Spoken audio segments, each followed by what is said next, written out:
നമസ്കാരം. നമ്മുടെ നാട്ടിലെ ഇറാൻ പ്രേമികൾ പറയുന്നത് ഇസ്രായേൽ ഏതാണ്ട് തീരാറായെന്നാണ്. ഇസ്രായേലിനെ സംബന്ധിച്ചിടത്തോളം പിടിച്ചു നിൽക്കാൻ ഇനി അവർക്ക് നിവൃത്തിയില്ല. അവരുടെ സായുധ ശേഖരമൊക്കെ തീർന്നുപോയി. അതുകൊണ്ട് ഇസ്രായേലിനെ കാലിൽ പിടിക്കേണ്ടി വരും. ട്രംപ് ഇടയ്ക്ക് വെച്ച് പണി അവസാനിപ്പിച്ചിട്ട് മുങ്ങും. 2040 മുൻപ് ഇസ്രായേലിനെ ഭൂപടത്തിൽ നിന്ന് നീക്കം ചെയ്യുക എന്ന ഇറാൻ്റെ പ്രഖ്യാപിത ലക്ഷ്യം സാധിക്കും എന്നൊക്കെയാണ് പറയുന്നത്. നമ്മുടെ നാട്ടിലെ മന്ത്രിമാരും രാഷ്ട്രീയ പ്രമുഖരും ബുദ്ധിജീവികളുമൊക്കെ ഇത് പറയുന്നത് കാണുമ്പോൾ ചിരിയാണ് വരുന്നത്. ഇവരൊക്കെ പൊട്ടക്കിണറ്റിലെ തവളകളാണെന്ന് നമ്മൾ എത്രയോ കാലമായി തിരിച്ചറിയുന്നതാണ്. എന്തെങ്കിലും ഇസ്രായേലും ഇറാനും തമ്മിൽ സംഘർഷമുണ്ടാകുമ്പോഴൊക്കെ ഇസ്രായേൽ ഇല്ലാതാകുന്നതിനെക്കുറിച്ചുള്ള ഇവരുടെ മൂഢസ്വപ്നം അവർ പുറത്തെടുക്കാറുണ്ട്. എന്നാൽ സ്ഥിതിവിശേഷം അങ്ങനെയല്ല.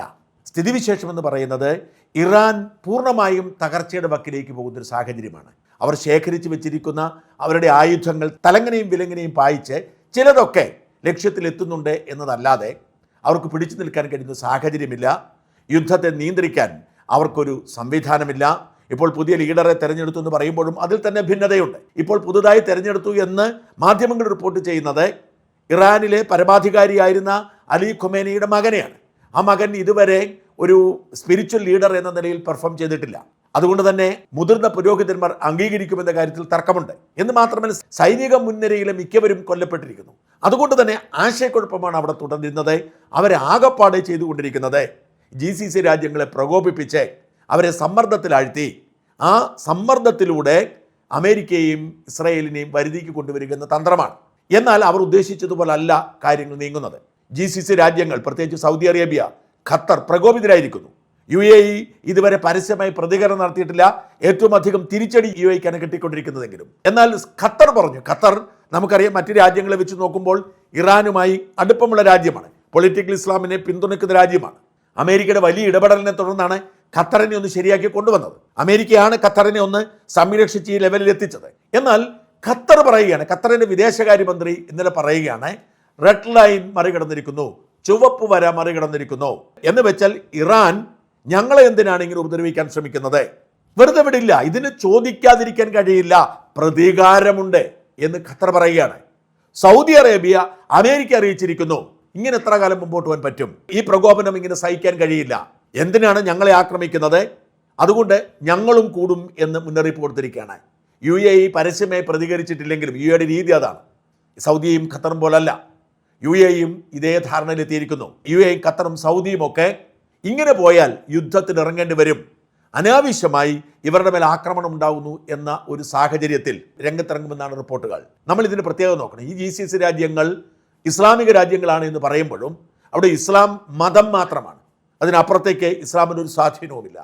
ശരീഅത്ത് നിയമം എന്ന് പറയുമ്പോഴും സിവിൽ നിയമങ്ങൾ അവിടെ ഉണ്ട്. ശരീഅത്ത് നിയമങ്ങളിൽ പോലും പരിഷ്കാരങ്ങൾ വരുത്തി സിവിൽ നിയമങ്ങളുണ്ട്. ഇറാനിൽ അങ്ങനെയല്ല. ശരീഅത്ത് നിയമങ്ങൾ അതേപടിയാണ് നടപ്പിലാക്കുന്നത്. സൗദി അങ്ങനെ ആയിരുന്നു. എന്നാൽ സൗദി മാറിക്കൊണ്ടിരിക്കുന്നു. ഇപ്പോൾ സ്ത്രീകൾ പുരുഷന്മാരുടെ സംരക്ഷണമില്ലാതെ പുറത്തിറങ്ങരുതെന്നായിരുന്നു, സ്ത്രീകൾ ഡ്രൈവ് ചെയ്യരുതെന്നായിരുന്നു. ഇതൊക്കെ മാറി. സൗദി അറേബ്യ അടിമുടി മാറിക്കൊണ്ടിരിക്കുന്നു. അതായത് ഇസ്ലാമിൻ്റെ അടിത്തറ അവിടെ നിലനിർത്തുന്നു. വിശ്വാസം എന്ന് പറയുന്ന തരത്തിൽ, മതം എന്ന നിലയത്തിൽ ഇസ്ലാം തുടരട്ടെ. കാലം മാറുന്നു.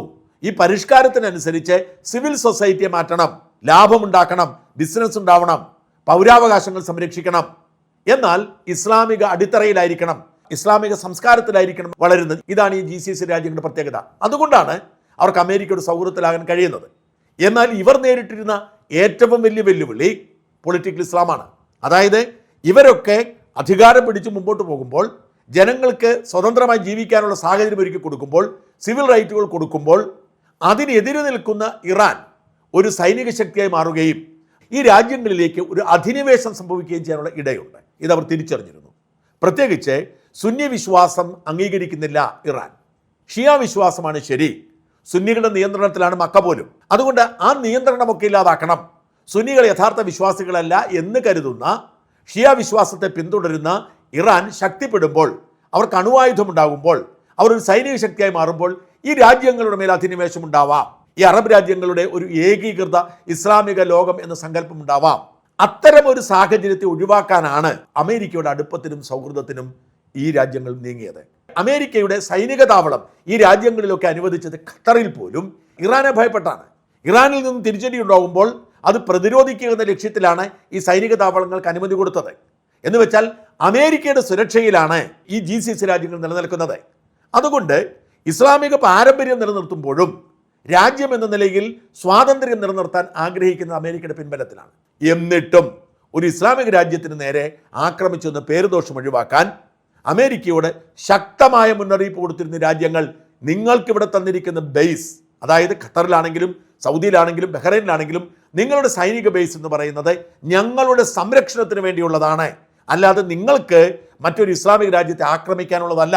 അതുകൊണ്ടാണ് ഇപ്പോൾ വലിയ യുദ്ധമാണ്, ഇതുവരെയുള്ള ഇറാൻ അമേരിക്കൻ ബന്ധത്തിലെ ഏറ്റവും വലിയ യുദ്ധമാണ് ഇപ്പോൾ നടക്കുന്നത്.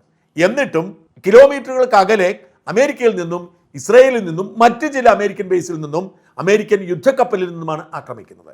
അല്ലാതെ ഈ പറയുന്ന ഒരു ബേസും ഇതുവരെ ഇറാനെ ആക്രമിക്കാൻ ഉപയോഗിച്ചിട്ടില്ല. എന്നാൽ ഇവർ പ്രകോപിപ്പിച്ചുകൊണ്ടിരിക്കുന്നു, നിരന്തരമായി അവർ പ്രകോപിപ്പിക്കുന്നു. ഈ പ്രകോപനം അതിര് ലംഘിക്കുന്നു. ഈ സാഹചര്യത്തിൽ മുമ്പോട്ട് പോകാൻ പ്രയാസമായാൽ, ഇറാന്റെ ആക്രമണം തുടർന്നാൽ ഈ രാജ്യങ്ങൾ നേരിടുന്ന പ്രതിസന്ധിയുണ്ട്. ഈ രാജ്യങ്ങൾക്ക് അവരുടെ നിലനിൽപ്പാണ് പ്രധാനപ്പെട്ടത്. അപ്പോൾ ഇവർ പ്രധാനമായും ഒരു എക്കണോമിക് ഹബ്ബായി, ഒരു ടൂറിസ്റ്റ് ഹബ്ബായി ഈ രാജ്യങ്ങളെ നിലനിർത്താൻ ആഗ്രഹിച്ചത്. ലോകത്തെ ഏറ്റവും സുരക്ഷിതമായ സമ്പന്ന രാജ്യത്തിൻ്റെ പട്ടികയിലേക്ക് UAE എത്തുകയാണ്. ദുബായിലും അബുദാബിയിലും ഷാർജയിലും ഒക്കെ സുരക്ഷിതമായി ജീവിക്കാൻ പാശ്ചാത്യ രാജ്യത്തിന് ആളുകൾ എത്തുന്നു. അമേരിക്കയിൽ നിന്നും ബ്രിട്ടനിൽ നിന്നും ജർമ്മനിയിൽ നിന്നുമൊക്കെ ആളുകൾ ഇങ്ങോട്ട് എത്തുന്നു. കാരണം നല്ല ബീച്ചുണ്ട്, നല്ല സൗകര്യങ്ങളുണ്ട്, എല്ലാ സുഖജീവിതങ്ങളുമുണ്ട്, എല്ലാ തരത്തിലും ആഡംബരമായി ജീവിക്കാം, ഏറ്റവും മനോഹരമായ ഹോട്ടലുകളുണ്ട്, സുരക്ഷിതമാണ്, ഈ ഒരു ഫീലുണ്ട്. അതുകൊണ്ട് ലോകത്തിൻ്റെ ടൂറിസം ഹബ്ബായി ദുബായും അബുദാബിയും ഒക്കെ മാറിക്കൊണ്ടിരിക്കുന്നു. അതേസമയം ഇവരുടെ എണ്ണ സമ്പത്തുണ്ട്. അങ്ങനെ അവർ ഒരു സേഫ് സൈഡിൽ മുമ്പോട്ട് പോകുമ്പോഴാണ് ഈ പ്രതിസന്ധി ഉണ്ടായത്. ഈ പ്രതിസന്ധി അവർക്കുണ്ടാക്കുന്ന ഒരു ആശങ്കയുണ്ട്. ദുബായും അബുദാബിയും ദോഹയും ബഹ്റൈനും എന്തിനേറെ റിയാദും പോലും സുരക്ഷിതമല്ല എന്നൊരു തോന്നലുണ്ടായാൽ ഈ ടൂറിസ്റ്റ് ഹബ്ബ് എന്ന അല്ലെങ്കിൽ എക്കണോമിക് ഹബ്ബ് എന്ന ഇവരുടെ ഒരു ആത്മവിശ്വാസത്തിന് കോട്ടം തട്ടും. ഇപ്പോൾ തന്നെ പ്രകൃതിവാതകത്തിന് വില കൂടുന്നു, ആളുകൾ ഇവിടം വിട്ടുപോകുന്നു, വലിയ സമ്പന്നന്മാരൊക്കെ തിരിച്ചു പോവുകയാണ്. ഈ പ്രതിസന്ധി ഈ GCC രാജ്യങ്ങളുടെ ഇമേജിനെ ബാധിക്കും, അവരുടെ നിലനിൽപ്പിനെ ബാധിക്കും, അവരുടെ മുമ്പോട്ടുള്ള പോക്കിനെ ബാധിക്കും. ഈ സാഹചര്യത്തിൽ ഇങ്ങനെ മുമ്പോട്ട് കൊണ്ടുപോകാൻ പറ്റില്ല. അതുകൊണ്ട് ഞങ്ങളും റെഡിയാണ് എന്ന മനോഭാവത്തിലേക്ക് മാറുകയാണ്. ഇറാൻ ഇനിയും ഈ പ്രകോപനം തുടർന്നാൽ പലരും ആശങ്കപ്പെടുന്നുണ്ട്, മലയാളികളൊക്കെ ആശങ്കപ്പെടുന്നുണ്ട്, ഇറാൻ ഇങ്ങനെ പ്രകോപിപ്പിച്ചുകൊണ്ടിരുന്ന എന്ത് ചെയ്യും? ഇനി പ്രകോപിപ്പിക്കാൻ തുടങ്ങിയാൽ ഈ അമേരിക്കൻ ബേസുകൾ ഇറാനെ ആക്രമിക്കാൻ വേണ്ടി ഇവർ തുറന്നു കൊടുക്കും. അതായത് ഇസ്രായേലിനോടും അമേരിക്കയോടും ചേർന്ന് നിന്നുകൊണ്ട് ഇവർ യുദ്ധത്തിനിറങ്ങുന്ന സാഹചര്യം ഉണ്ടാവും. അത്തരം സൂചനകൾ പുറത്തു വരുന്നു. എത്രയും വേഗം ഇറാൻ അവസാനിപ്പിച്ചാൽ അവർക്ക് നല്ലത്, അല്ലെങ്കിൽ ആക്രമണം ഉണ്ടാവും എന്ന സൂചനകൾ പുറത്തു വരുന്നുണ്ട്. ഈ സൂചന ഇറാന് ദോഷം ചെയ്യും. മാത്രമല്ല, നമ്മളെപ്പോഴും ഒരു കാര്യം ആലോചിക്കണം, അമേരിക്കയും ഇസ്രായേലും ബുദ്ധിരാക്ഷസന്മാരാണ്. അവർക്ക് കൃത്യമായി അറിയാം ഇറാനിലെ ജനത മതം തിന്ന് ജീവിക്കുന്ന മനുഷ്യരാണ്. അവർ മതത്തിന് വേണ്ടി മരിക്കാൻ ഒരുക്കമാണ്. അവരെ പരിശീലിപ്പിച്ചെടുത്തിരിക്കുന്ന അങ്ങനെയാണ്, രക്തസാക്ഷികളാവുക. നമ്മൾ മാത്രമാണ് ലോകത്തെ ഇസ്ലാമിൻ്റെ പാത പിന്തുടരുന്ന രാജ്യം. പ്രവാചകൻ പറഞ്ഞതുപോലെ ഇസ്ലാമിനെ നിലനിർത്താൻ വേണ്ടി പോരാടുകയാണ്. അങ്ങനെ പോരാടുമ്പോൾ നമുക്ക് ഈ സാമ്രാജ്യത്വ ശക്തികളോട് എതിരിടേണ്ടതുണ്ട്. നമ്മുടെ അയൽപക്കത്തുള്ള മുസ്ലിം രാജ്യം എന്ന് അവകാശപ്പെടുന്ന എന്നാൽ ഇസ്ലാമിനെ തള്ളിപ്പറയുന്ന GCC രാജ്യങ്ങളെ എതിർക്കേണ്ടതുണ്ട്. അതിൻ്റെ ഭാഗമായി നമ്മുടെ ജീവൻ പോലും ബലി കൊടുക്കേണ്ടതുണ്ട് എന്ന ഒരു ധാരണയിൽ വളർത്തിക്കൊണ്ടുവരികയാണ് ഇറാൻ ജനതയെ. നമ്മൾ വെളിയിൽ കേൾക്കുന്നത് പോലല്ല, ഇറാൻ ജനതയിൽ ഭൂരിപക്ഷവും ഇറാൻ ഭരണകൂടത്തോട് യോജിക്കുന്നവരാണ്. പകുതിയല്ല, ഭൂരിപക്ഷവും ഇറാൻ ഭരണകൂടത്തോട് യോജിക്കുന്നവരാണ്. കാരണം അവർ ഇസ്ലാമിക ഭരണം ഇത് മാത്രമാണ് എന്ന് വിശ്വസിക്കുന്നു. ഇങ്ങനെ ചിന്തിക്കുന്ന മനുഷ്യർ ഒരിക്കലും ഒരു ഭരണ അട്ടിമറിക്കെതിരെ രംഗത്ത് വരില്ല എന്നവർക്കറിയാം. ഇസ്രായേലിനും അമേരിക്കയ്ക്കും യുദ്ധം വിജയിക്കണമെങ്കിൽ അട്ടിമറി ഉണ്ടാവണം, ഭരണമാറ്റം ഉണ്ടാവണം. അതെങ്ങനെ സാധിക്കും? ഇറാഖ് പോലെയോ ലിബിയ പോലെയോ അല്ല. ഭരണാധികാരികളെ കൊന്നതുകൊണ്ട് തീരില്ല. സദ്ദാം ഹുസൈനെയും ഗദ്ദാഫിയെയും കൊന്നാൽ തീരുമായിരുന്നു. എന്നാൽ അങ്ങനെ തീരില്ല. അത്ര അടിയുറച്ച ഒരു ഭരണ സംവിധാനം അവർക്കുണ്ട്. ഇവിടെയാണ് നമ്മൾ കരുതുന്നതിനപ്പുറത്തേക്കുള്ള തന്ത്രം ഇവർ പയറ്റിയത്. എല്ലാ രാജ്യത്തും ഉള്ളതുപോലെ തന്നെ ഇറാനിലും ചില വിമതരുണ്ട്, കുർദുകൾ. വെസ്റ്റേൺ ഇറാനിലെ കുർദിഷ് സായുധ കലാപകാരികളുണ്ട്. അവരെ അതിശക്തമായി അടിച്ചമർത്തിയിരിക്കുകയായിരുന്നു ഇറാൻ ഭരണകൂടം. എന്നാൽ കഴിഞ്ഞ 1-2 വർഷമായി ഇസ്രായേലും അമേരിക്കയും ഈ കുർദിഷ് വിമത ഗ്രൂപ്പിനെ പിന്തുണച്ചിരുന്നു. അവർക്ക് ആയുധങ്ങൾ എത്തിച്ചിരുന്നു. വളരെയധികം കഷ്ടപ്പെട്ട് പല വഴികളിലൂടെ കള്ളക്കടത്ത് വഴി ആയുധങ്ങൾ എത്തിച്ചു കൊടുത്തിരുന്നു, പരിശീലനം കൊടുത്തിരുന്നു. മൊസാദിൻ്റെയും CIA-യുടെയും ഒക്കെ ഏജന്റുമാർ ഇറാനിൽ ഉണ്ടെന്ന് നമുക്കറിയാം. വെസ്റ്റേൺ ഇറാനിൽ ഈ കുർദിഷ് വിമതരെ പരിശീലിപ്പിച്ചിരുന്നു, അവർക്ക് ആയുധം കൊടുത്തിരുന്നു. ഇപ്പോൾ ഇവർ ചെയ്യുന്നത് എന്താണെന്ന് വെച്ചാൽ വെസ്റ്റേൺ ഇറാനിൽ വലിയ ആക്രമണം നടത്തുന്നു. വെസ്റ്റേൺ ഇറാനിൽ ആക്രമണം നടത്തി അവരുടെ എല്ലാ പ്രതിരോധ സംവിധാനങ്ങളും തകർക്കുന്നു. അവിടുത്തെ സൈനികത്തെ അവിടെ നിന്ന് മാറ്റുന്ന സാഹചര്യം ഉണ്ടാകുന്നു.